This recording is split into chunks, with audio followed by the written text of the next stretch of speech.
So Intel stock has been on an absolute tear, right? But the big question is this a rocket with more fuel in the tank, or is it about to fizzle out? Well, the charts are telling a pretty fascinating story. Today, we're going to decode those signals and see what the data is really telling us. All right, so this is the central question, isn't it?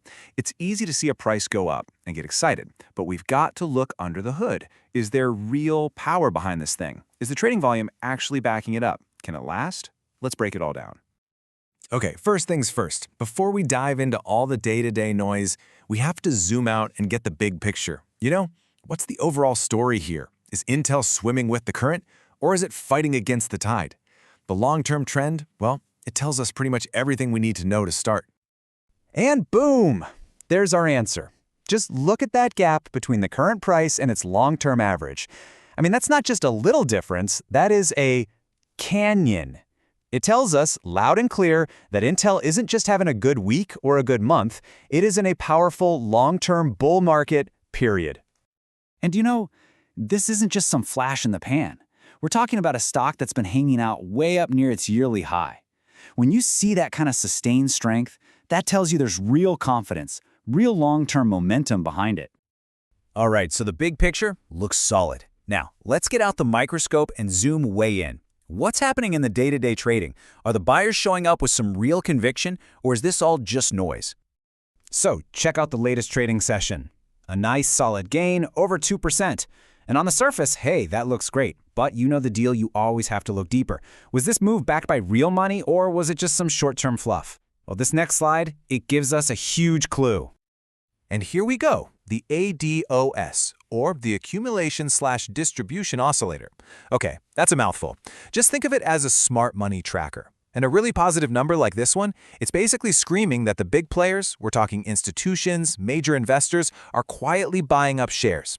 So this isn't just hype. There's a solid foundation of real buying power behind this move. Okay, now for the really fun part. Let's start decoding the technical signals that can sometimes feel like they're telling the future.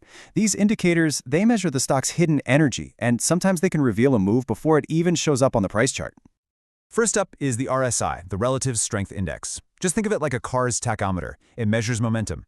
Now, a reading just under 60 is solidly in the go zone, but here's the crucial part. It's not in the red yet. It's not overbought.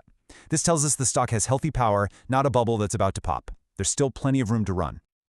All right, hang on, because this next idea is super important. Normally, you hear the word oversold, and you think, uh-oh, weakness. But when a stock is already in a strong uptrend, like Intel is, oversold means the exact opposite. It's like a sprinter pausing to take a breath before the next big push. It's a classic buy the dip signal. And guess what? Our next indicator is flashing that signal right now. And there it is. The stock RSI indicator, which is a bit more sensitive, is basically waving a giant flag that says, buy the dip. And because this is happening inside an already strong uptrend, it's flagging what a lot of traders would call a prime, low-risk moment to get in on the action. So let's recap real quick. We've got a strong, long-term trend, we've got positive smart money accumulation, and we have a short-term buy signal. So with all that in our back pocket, what's next? What are the key price levels we need to be watching? Okay, so think of these numbers as the battle lines on the chart. Down around $40.76, that's your support. That's the trench where the buyers are dug in, ready to defend. And then up at $42.44, that's the resistance. That's the wall the stock has to break through to keep climbing. So you can see two potential stories here. The bullish story, which, let's be honest, all the data seems to be pointing to, is that we get a nice bounce right off that support level. That buy the dip signal could be the very thing that lights the fuse and sends the price charging towards $42.50.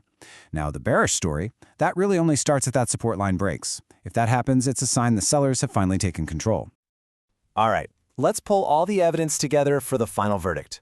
We've looked at the long-term picture, the short-term money flow, the momentum. So, what's the bottom line here? Let's just run down the checklist. Number 1, a super strong long-term uptrend? Check. Number 2, that trend is backed by real money and solid accumulation? Check. And number 3, we have a classic buy the dip signal flashing right near a key support level. Check. I mean, all the pieces of the puzzle seem to be falling right into place. So the verdict from this whole technical deep dive is pretty clear, isn't it? Intel is showing what looks like a classic, very strong bullish setup. When you put all these factors together, the data is really suggesting that the path of least resistance is up. And that leaves us with one last critical question. The technicals have all lined up beautifully. A potential entry point seems to be flagging itself, but the story's not over yet.